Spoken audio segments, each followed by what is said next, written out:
It was a lovely finish in the end for the winner there, but we'll take it back a little bit to those subs, because it was the two subs that ended up combining for the equaliser, and what an important one it was in the end, Righty. Yeah, it was. Like Undav, I thought when he came on, he gave him more of a focal point. And what he also gives is, obviously, with his, he got 9 goals now in 11, is like he gives them a goal threat. And you'll see it definitely with the 2 goals. It's brilliant the way he comes off here, Dunk, you know, on the layoff. And look at his determination here to get in there, Duncan. This is, and then the cross, fantastic. Yeah, it's a great ball in, isn't it? It was begging to be hit. Fantastic penetrating run with the striker, but it was a great cross for the other substitute. Brilliant touch out there, wasn't it? Yeah, the substitutes made a massive difference, didn't they?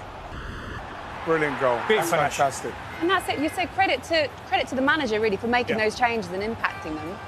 Yeah, I mean 60 minutes is quite early, isn't it, to bring them on? They brought them on. He changed his front line in the 60th minute, and it's very pleasing when they combine like that to come off, you know what I mean, and be successful. Yeah, but then when you've got a striker who's come off the bench a few times now who can do that, you can say, you know what, I was going to wait 70, but I'll bring him on 30 because he's got that about him, and he's done it. He's proved him right. That's his 3rd goal in a couple of games. Yeah, he had to do it at 60 because the first 10-15 minutes of the second half, Ivory Coast should have killed that game off.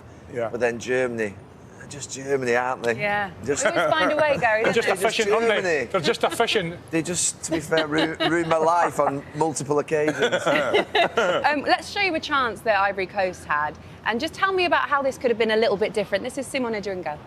Oh, I mean, look, the first 10-15 minutes of the second half, they should have killed it off, and then they had this moment late on.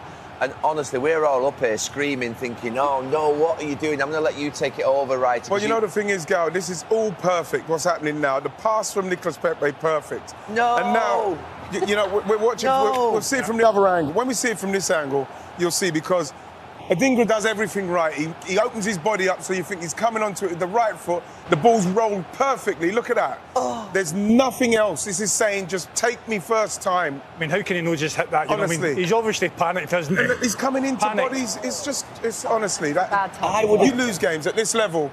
You miss chances like that, you will lose games. I would have taken that first time when we were Even you would have, Gal. Yeah. You'd have scored at Gary all day long. That was their moment, and then Germany, Gary, as you said, look, they just managed to find a way. But again, this is Undav as well. We'll have to talk about him more in a second, but just have a look at this goal and the ball in. How special was this? It's so special. I am going to hand it to Wright again, not because I know how to score a goal, but I just know this is an Ian Wright goal, this. You know what's good about this? Look how hard he has to play that in really hard. Bang. It's the touch.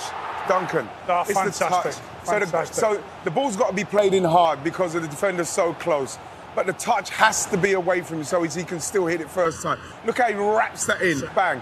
And it's right and left foot, isn't it? Control with the right, bang it with your left. That is world-class finishing when people talk about, oh, but he's got so much time and space. He's made it with the touch. Great forward Bang, pass. Bang.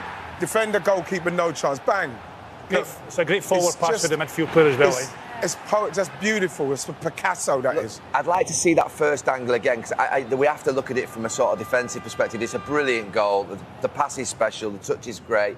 The finish is fantastic. Yeah. But the centre-back steps up past him. There it is. And we'll just see it again here now. We'll maybe see this. It's maybe the second angle. Just watch the centre-back in the middle step up past him. He's done the right thing. He moves up. And then the other 2 defenders don't move up with him. They stay back in the yard. And you've got to get up to the edge of the box. The actual centre-back that's marking him here, watch this. He does the right thing, The Gal. centre-back does the right thing. He shifts up that yard, and the other 2 have got to come up with him. And then they don't do, and then you're dead, you're finished. Great, look at that. That touch there is magnificent. Guys, he's been on the pitch in this World Cup for 56 minutes, and in that time he scored 2 goals and 2 assists. So he's obviously 3 goals and 2 assists. Yeah. So is the coach now in a position to look at this and go, do I need to start him in the next game? Has he forced his way in, or is he brilliant in the way that he comes off the bench? I think the coach has got to be thinking like that, definitely. I mean, what more can the boy do? Yeah. Do you know what I mean? So, yeah, I definitely thinking he'll be changing his starting line-up for the next game. We were saying before, though, Kai Havertz is loved by all his coaches. Coming on when the game opens up a little bit and there's a little bit of space. Yeah, but Gal, when you say that, it's like the first goal, the way he was able to come off the defender, lay it off and go. And then the second goal was the poacher where he's so good, the touch and the finish. It just looks like the focal point that he is, it just seemed like it might benefit them better. How difficult is it from a player's perspective to be that player that's coming off the bench and he can't do more in this situation, and then maybe the coach does? You know what, Laura, he's not bothered because you know, what he's shown again there, I don't need 90 minutes. He could come on and do it in 5-10 minutes, but he doesn't need to worry now. You know what I mean? Because he knows that the manager's got the problem now. He seemed to have got into the rhythm very quickly, doesn't he, when he comes off that bench, you know what I mean? He gets into a quick rhythm, doesn't he? Yeah. Maybe they fancy Havertz a wee bit because obviously he's a better player probably all round, but he's taller as well, so maybe and he does a lot of defensive stuff. So maybe that's why they pick Havertz quite a lot, because he's tall for the set plays and also he worked back the way as well defensively. We still ask that question about how difficult is it for subs to come on and adjust. But I think now it's almost the expectation that there's going to be 3 or 4 subs coming on. With, you know, back in the day there were maybe only 1 or 3 subs, and it was unusual to make a number of substitutions. Now these lads are ready. They know they're going to come on. They know they're going to rotate. Look, I have to say, you've got to hand it to Germany there. That's persistence. They were struggling in parts of that match, and they've stuck at it. Persistence, resilience, and they've got there at the end. It's so German. They brought on an assassin. He was just like boom, surgical finishing. Do you know what I was laughing at? Because when was the last time you two were ever subs? You said they know how to come on as a sub. Very rare. That question should have been put to me. Very rare. Peter, when you look across the Dutch performance and the German, what are you taking away today from those two? Well, first of all, the Netherlands, very, very convincing to beat Sweden 5-1. Even though Sweden maybe wasn't at their best, that's a statement and a half, and well deserved. And we when we did the Japan game, we said there are so many individual players in this team that can actually change the course of a game. They did that today. With Germany, okay, they're winning 2-1. They had to wait until the 90+5 to score that second goal. But Fofana, the goalkeeper, made some incredible saves in the last 10 minutes. It could have been, you know, that win could have been achieved a little bit earlier. And I think today Germany made a statement of how deep their squad is and, you know, how I think they can go far. I said this before the game. I think they can go far. They're building their form into the tournament. Well, that's what I wanted to ask you, Clarence, about building form into a tournament, because we have to be so careful, because we're all very knee-jerk in football, in soccer, aren't we? If somebody wins, we think they're going to win the whole thing. We're still early in this tournament. Take us into the mindset of playing for a big country at a World Cup. Do you feel like you can warm yourself into a tournament? Yeah, definitely. And I think that, you know, the waiting till the tournament starts is always so heavy on players because you want to get it going. And I think that was when I said about the first match that the Netherlands actually had a good performance against a very strong Japan. That created confidence, and that's confidence that's what you want to build. Right. That confidence that you, okay, we're getting better, we're getting fitter, because you have a preparation before the World Cup. So people might have a little bit heavier legs in the beginning, and bit by bit you're going to get to that peak form, which you don't want to have in the beginning of the tournament, but you want to get closer and closer to that peak form. And then, of course, you have to beat the big teams as well at a certain point. But I think then we can be very pleased and satisfied with what the Netherlands have shown until now. Javier, we're only halfway through the day, but as of now, what's impressed you most from the 2 games you've seen? I mean, great games with 4 national teams that they play offensively. They try to win. For me, the hype that I tried to make from Sweden, you know, with those couple of strikers didn't happen today. It happened in the first game, you know, with a 5-win victory. But yeah, the Netherlands did something that they needed. No, they needed to win. They needed to score a lot of goals to get confidence. And then Germany, I think for me, like Peter said, they did a good statement, not only about the depth of the squad, that in difficulties they can respond to. Resilience. That was very resilience, and that's something important, as we know pretty well about Germans, you know, in the past, about that resilience and that mentality, you know, that they have, so they show it today. Yeah. Why? I mean, there's so many good things to say about this. I mean, first of all, they never stop. They didn't play well.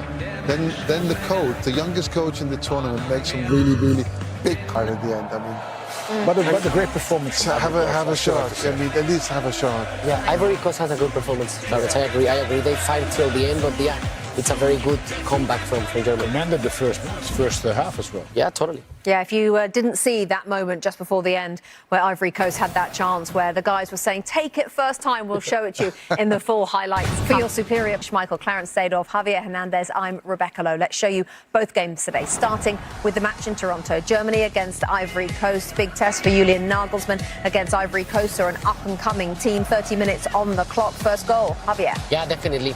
Rebound, a great play from Diomande, the rebound, and then Frank Kessie with the goal, the captain over there, putting Ivory Coast ahead. a good start from them. I think in the first half they were better than Germany. Germany have a couple of chances as well. But the good thing about this game is both national teams keep going and going and going. In the 60th minute, the man of the day came in, subs, things change. Nagelsmann being brave because he took Musiala out and other important players. And then here comes a great cross and Undav just finishing. But yeah, he changed completely the game. It was his first goal. Oh, Thomas Müller over there, happy, obviously. Let's see, that cross and then the finish. On the pitch for 8 minutes. Oh, yeah. That was his first. And then we talked about it, didn't we, just as the game finished, that chance at the other end. Oh, my God, yes. From Simon Adingra in the 88th. You can see it here. Pepe with the ball. The space happens, then he rolled the pass. Why you don't take it? You need the first touch. You don't need to. You just need to shoot there and hope that it goes in over there. We were frustrated. And then the last chance of the game, a great pass from Mecha. The touch and the turn from Undav, it's amazing. You can see how well his touch is and then the turn to finish at first post. The keeper couldn't do nothing because he took the shot so quick. And then, It looked like somebody I know. This fast speed of execution. Thank you, Clarence. And yes, and Germany get the 3 points. They qualified the third national team to go through to the 32nd round. And he's happy. Julian Nagelsmann, absolutely brutal over the Ivory. Physically aggressive, not giving the Germans an inch, and then on the counter-attack, they've got massive strength down that left-hand side with Diomande, and a little bit of Ahmad on the right, but mainly Diomande on this left-hand side, being absolutely brilliant. Duncan, how about the goal, Frank Kessié? What did you make of it? Yeah, the big player turned up, didn't he? And Diomande, great pace down the left-hand side, and it was a great delivery. And of course, as you can see here on the one, and then Kessie makes the box, doesn't he, as well? But he's had a fantastic game, and Kimmich has really struggled against him. And they've got bodies in the box. They play with a 4-3-3, and they've got the midfield players up there. And Kessie's in there, and it's a good reaction to I would just thought with the full back there being a bit further away, Gary. Do you think? Look, too far away. He's one of the most experienced right backs in the world, and he's toiling in this first half. He looks afraid of him, Gal. He is, and look, he's a 19-year-old kid. They've had 56% of their attacks down that side, which is massive. And I've been there as an ageing right back when you've got a young kid who's fearless, and it's not pleasant. You know what? He's definitely lived up to the hype. I think up until the hydration break, we're doing a lot of talk about that. I think that they've just taken over, and him in particular, Diomande, has just gone to another level in the game. Lived up to the hype. His pressing is brilliant. His taking on is brilliant. He's just absolutely tearing him to pieces. I thought Germany started actually quite well. Yeah. Had 1 or 2 chances. You have it, it's shot over the bar early doors with 30 seconds in, and you had another header. Then they've had 2 goals chalked off. So Germany have had most of the possession, but Ivory Coast have always looked a threat, haven't they, on the counter attack? Yeah. But this is what I'm saying against in Carousel. If I'm Ivory Coast and I'm watching, when you look at this, all that, they're just like, as soon as they get it, they're straight into that German back 3-4, whatever it is. And that's what I saw Carousel do, but they didn't do it at this pace and at this intensity. And that's the weakness, and they've noticed it, and they've just gone for it. And they're getting something all the time. They're petrified of them. That speed hurts you, doesn't it? Yeah, I mean, look, when you've got someone who's skillful, can go both ways, and he's quick, you need support. And they're trying to get over now. You look at the 3 or 4 German players now that are trying to get over near Diomande. But even that at times isn't enough. He's still trying to take him on there, Gal. They've got to deal with that second half. Whether they bring, Sané's maybe. You look at Sané trying to get back now and support Kimmich. That's a problem for Germany. I mean, they've got another problem, Germany, that they can't break actually this Ivory Coast defence down, but they can't keep leaving this guy one-on-one, or else they'll concede again. It's just, you can see, physically and technically, they're a match for Germany, and it's a game, like we said, it's a free hit for them. It's just like they're just like having so much fun playing this game. It's contrasting styles, isn't it? It's contrasting styles. Germany have got all the possession, and Ivory Coast are the classic counter-attack. Yeah. And they've got that threat, and the front 3 players are very quick, aren't they? Well, you mentioned it a minute ago about how Germany have found a way through a couple of times. Both those have been chalked off. What would you do? Would you take heart in the fact that you've managed to get through, even though they've both been chalked off, or do you look at it a different way? I don't think he'll change anything at half-time. I think he'll stick with it, but they'll have to organise the right back position. What they do, if they double up or they put another defender in there, maybe go to a back 5 or something to try and double up naturally. With a back 5 possibly stop the left winger. But yeah, look, Germany have done all right, haven't they? They started well. The 2 goals chalked off. They've had all the possession.